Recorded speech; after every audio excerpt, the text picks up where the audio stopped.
Bonjour à vous, j'espère que vous allez bien. Ici Guy Bourgeois dans ce pep talk du mois.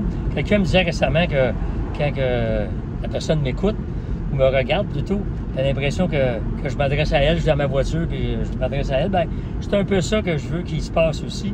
Alors je m'adresse à vous sans être moralisateur. En réalité, le fruit de mes réflexions, c'est souvent avec ce que j'ai entendu, vu dans les dernières semaines ou mois. Donc aujourd'hui, je vais parler de donner l'exemple. OK? Vous savez, nous sommes observés. Vous tous, moi, nous sommes observés. Moi, avec les pep talks, quand je fais des conférences, vous, au travail, auprès de vos enfants, vos voisins, les gens nous regardent. Vous mettez une photo sur Facebook, vous mettez un commentaire sur un réseau social, sur un blog, peu importe. Alors, nous sommes observés tout le temps. Ce faisant, est-ce que nous sommes toujours un exemple? Là, je ne parle pas de moi, je fais ce qu'il faut pour être un exemple pour mes enfants et mon petit-fils, mais globalement, est-ce que nous sommes un exemple en général?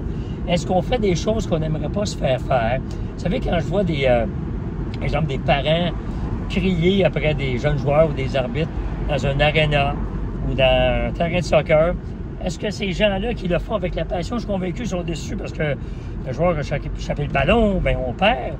Mais est-ce qu'on est un exemple auprès de nos enfants ou de ceux qui nous regardent? Quand on est employeur, et qu'on se plaint des fois de « Ah, j'ai pas une bonne journée aujourd'hui » ou « J'ai donc ça, faire ça », est-ce qu'on est un exemple? Bien, oui, on est un exemple, mais est-ce qu'on est le bon exemple?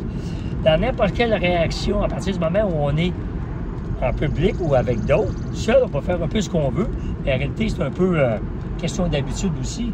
Ce qu'on a tendance à faire seul, on a tendance à le reproduire en public, mais si on fait attention, même lorsqu'on est seul, à faire attention à ce qu'on dit, à nos réactions, à nos sauts d'humeur, à nos doigts d'honneur devant un chauffeur qui vient nous couper le chemin.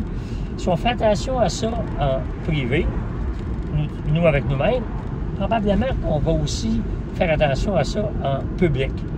Et Dieu sait, avec ce que j'observe, il y a beaucoup de sauts d'humeur qu'on voit, peut-être parce qu'on voit plus de choses demain avec les réseaux sociaux, mais il y a beaucoup de colère, de sauts d'humeur, de commentaires gratuits.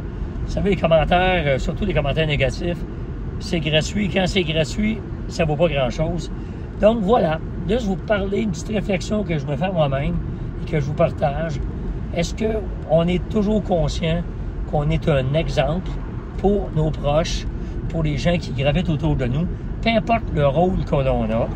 Et comme la vie est courte, et elle peut nous ouvrir toutes sortes d'opportunités et de fenêtres, bien, une chose qu'on a dit ou écrit sur réseaux sociaux pourrait peut-être nous revenir dans le futur si dans 2 ans, 5 ans, 10 ans, on va se présenter à la mairie ou en politique ou pour un poste important. Alors voilà, donc je donne l'exemple, je profite de la chaleur et je vous salue et on se revoit dans un mois. Bye bye!